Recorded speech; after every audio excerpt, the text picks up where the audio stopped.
Monsieur? Et vous, you can stand up too. Alors, c'est le monsieur dans le rose. Vous ici, après vous, après, monsieur? Okay, merci. Merci. Mon nom est Sergio Martinez. Je suis professeur de député et je suis aussi journaliste. I think I can hear very interesting of that were said. And my question addresses something that was mentioned by essentially, Montreal is a diverse city. And this is something that is essential in the city. Now, here I guess you are forming a new political party. And my question is, will this new party make diversity sort of one of the main aspects in that political platform?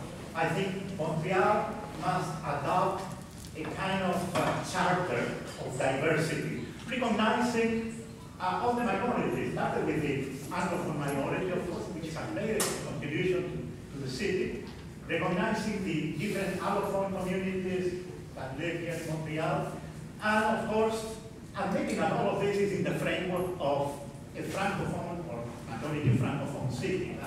That's not questioned. But certainly this should be sort of a chapter or declaration de principio de la ville in Montréal, c'est une ville diverse.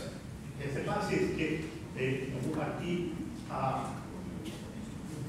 will think that as an essential thing in their platform for the next election. Thank you for your question. Who wants to answer? The party. The movement. It's the movement. Sorry, I was filming.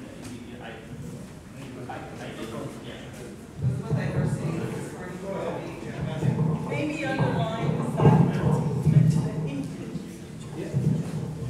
Yeah, so thank you very much for your question, sir. I mean, of course, diversity in Montreal is essentially the backbone of this city. Of course, we need representation across every organization from different backgrounds, BIPOC community, just, wherever possible. As far as a specific charter, implementing that, of course, is something that we can look into. I can't speak on necessarily like the legal framework around that, but of course, every organization, every division of government should have an equal representation in there. It's essential. I mean, having just different perspectives that certain minorities can bring to the table is super, super important to this movement. And that's where we would stand on that. Does that answer a little bit the question? Do you want to follow up question? I will be something more concrete.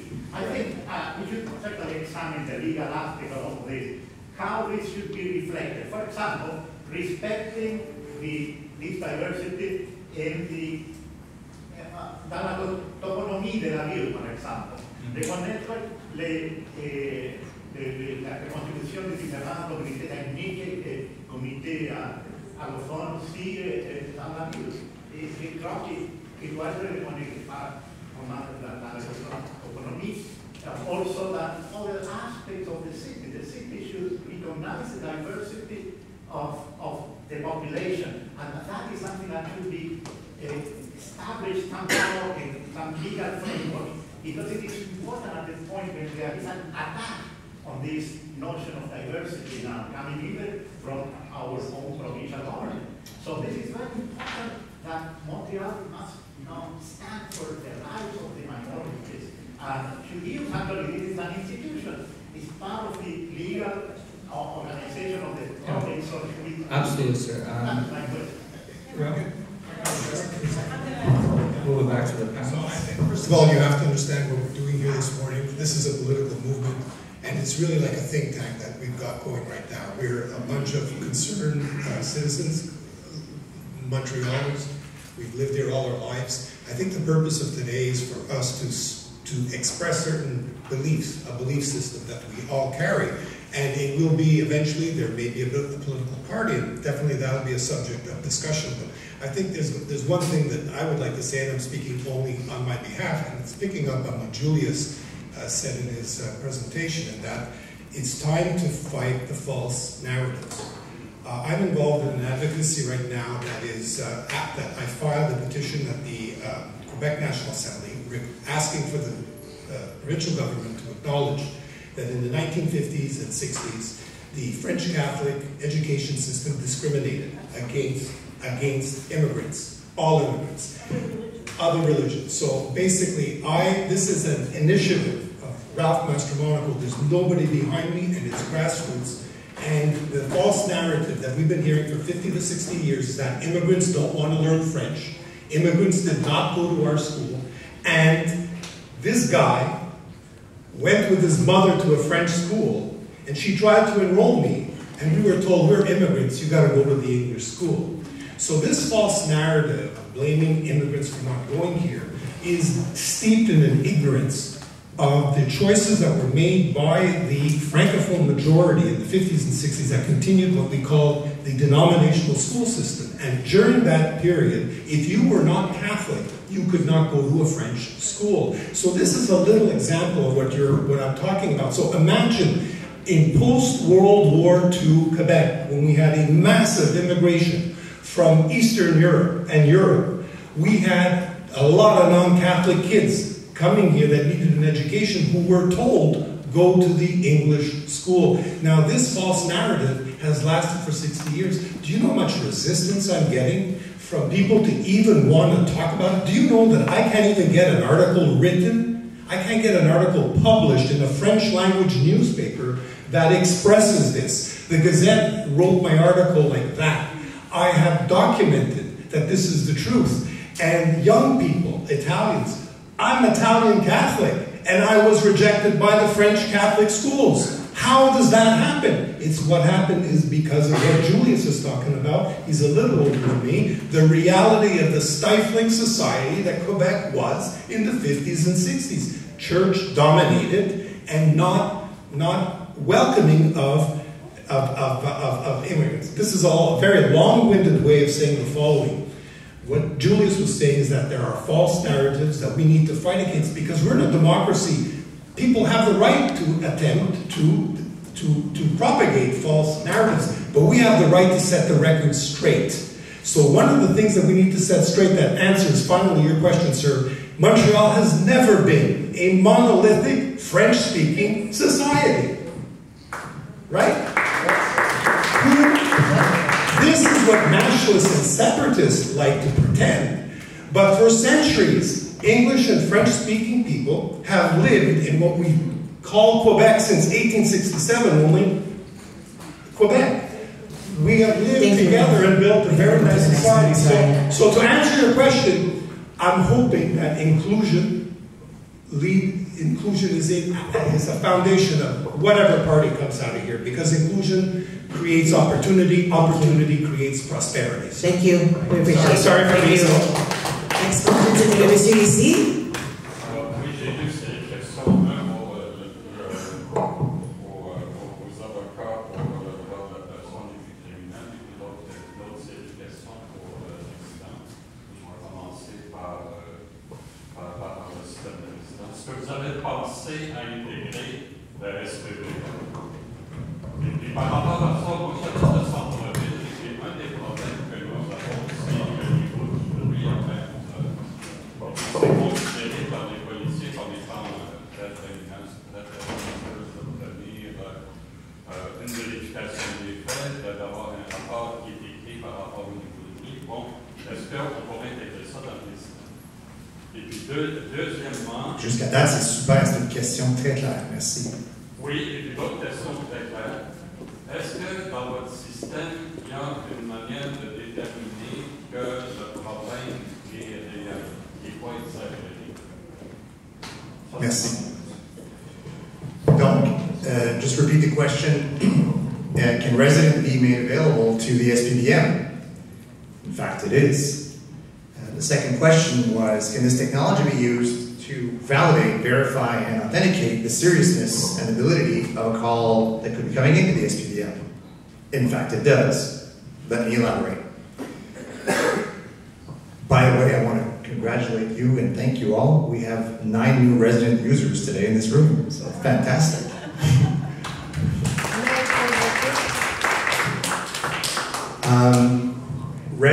La plateforme résident permet à tout citoyen de loger un appel. Sans vous donner un cours sur la plateforme, vous pouvez la faire publique ou privée. Privée, c'est-à-dire que ça rentre juste à la ville, personne d'autre la voit, c'est vous et le palier gouvernemental avec lequel vous voulez intervenir. May I ask you something? I'm answering this question. You can ask after, and we're going to actually cut it just a little bit. Yeah. So, how do I make this really, really short? Yes, you can place an emergency call on resident, and in fact, I believe that the vast majority of calls coming into the SPVM are relatively non-urgent, and we can only get so much over a phone call. And so there are systems in place to be able to send live video directly to the dispatcher to do like a FaceTime call, to be able to take pictures, send them, have video, communicate, and even have, with the police officers having city care on their personal phones, being able to interact with the law enforcement officer while they're en route to the call. So to be able to get a situational awareness on the nature of the call before it even happens. These are all provisions and features which are within the City Care app and within the Responder app as well for emergency medical services.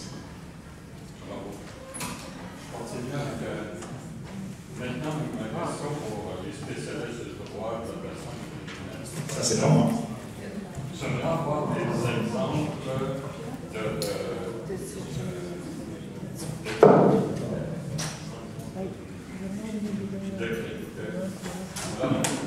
personnes qui sont déterminées criminelles alors qu'ils ne devraient pas l'être. D'abord, bien sûr, dans tous les systèmes de droit criminel, il y a des erreurs judiciaires. Et il est très difficile de s'en sortir après. Mais à part ça, il y a des gens, c'est pas criminel quand 2 voisins se changent de coups de poing. Ça peut devenir criminel si quelqu'un en sort estropié, oui, je concède, mais généralement, si les gens échangent quelques coups, ça devrait être décriminalisé. Il y a toutes sortes d'autres choses.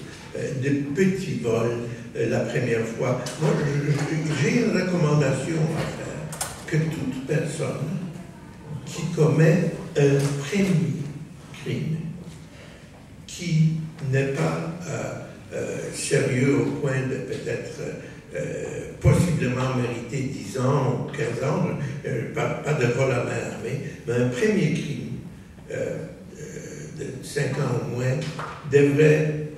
il devrait avoir une présomption d'absolution. Donc, pas de casier criminel, pas de destruction de la personne. Il y a toutes sortes d'autres cas où les gens sont punis pour des petites choses dans le passé, il y avait bien sûr la question de cannabis, mais peut-être d'autres drogues aussi. Quelqu'un consomme un petit montant, il est pris avec ça, pas de casier criminel. Ça veut dire présomption d'absolution. Absolution, c'est un système où quelqu'un est condamné, mais non puni, il n'y a pas de casier judiciaire. La Cour décide que la cause n'est pas suffisamment grave et sérieuse pour détruire ou menacer la carrière de quelqu'un. Donc, une présomption pour un premier crime. Et toutes sortes de situations où on décriminalise des choses. Ok, alors je m'excuse, on doit continuer avec les questions pour tous les panélistes. Après ça, on va ouvrir la planche à temps. We will do it again. We're going to ask the panelists questions first, 1 each. Please keep your questions, and then we're going to go from there. So the first question is for Julius Grey and Geneviève Grey, which is, how does legal advocacy help protect civic freedoms in an increasingly polarized society? En français, ça veut dire comment l'avocature protège-t-elle les libertés civiles dans une société en plus polarisée? We ask you to also keep the answers condensed. We have 1 hour left. Please, thank you. Je pense que les avocats ont le droit de continuer de se battre et de dire la vérité comme ils la voient, nonobstant les pressions, nonobstant les défaites. Et je pense qu'à long terme, ça porte fruit. C'est sûr que comme la profession de médecin, une profession glorieuse, nécessite la coexistence avec la mort, la profession d'avocat nécessite la coexistence avec la défaite. Et il ne faut pas devenir découragé. On continue, on se bat, on dit ce qu'on a à dire, et avec le temps, on espère que les gens vont comprendre que c'est le cas. Et malheureusement, devant le coup, partout ailleurs, il y a certaines causes qui sont à la mode, certaines choses qui ne sont pas à la mode. Il faut continuer de battre. Merci beaucoup. Prochaine question. C'est pour... Oh, there's a question. OK. Oui. Est-ce que vous m'entendez? Oui. Bonjour. Premièrement, M. Grey, votre présentation était simple mais extrêmement pertinente. Je trouvais ça très touchant de vous entendre. Ça, c'était juste un commentaire, mais ma question est, on a parlé beaucoup de discrimination systémique, beaucoup associée au provincial. On a parlé aussi de tout ce qui est intersectionnalité, qui est associé, entre autres, et n'est pas reconnu non plus par le provincial. Et puis, donc, ma question, ce serait, pour un mouvement municipal, est-ce que vous êtes plus d'approcher de façon confrontante ou soft, considérant le fait que les municipalités sont une créature des villes, comme on sait, puis qu'il ne faut pas attaquer la main qui nous nourrit dans tous ces enjeux-là, qui sont des enjeux moraux forts et importants? Comment vous positionnez les partis municipaux? Ça, c'est ma question. Pour moi, les municipalités, c'est vrai qu'elles sont créatures du provincial, mais en fait, elles ont une fonction différente. Le provincial adopte des lois. Le fédéral aussi, il y a des parties de la juridiction qui appartiennent à l'un ou à l'autre. La ville n'a pas une partie séparée. Ces devoirs sont plutôt sociaux, d'égaliser, de nettoyer, de rendre la vie agréable, de pouvoir. Donc il n'y a pas vraiment de conflit. Si la ville fait des choses municipales, si la ville ne décide pas de faire partie d'une politique, grande politique, que ce soit une politique étrangère, la ville n'a pas cette solution-là. La ville a une solution de rendre la ville agréable. D'ailleurs, sur la politique étrangère, il y a une cause très importante. Ville de Vancouver contre Shell. La ville de Vancouver a adopté une résolution très bonne, d'inattention dans les années 80, que la ville ne peut pas faire affaire avec quelques compagnies doivent faire affaire avec la ville. On pense que c'est peut-être, comme j'ai dit, très bien intentionné. Bon, mais la Cour suprême a cassé cette résolution parce que la ville de Vancouver n'a pas de politique étrangère. Cela appartient peut-être à la Colombie-Britannique, mais surtout à Ottawa. Et la ville de Vancouver ne devait pas se mêler des choses de politique étrangère. C'était le juge Sopenka, un des grands juristes, un juge irréprochable et certainement pas le moindrement. Il n'y avait pas la moindre sympathie pour l'Afrique du Sud. Sopenka l'a fait parce qu'il voulait que la ville fasse les choses municipales.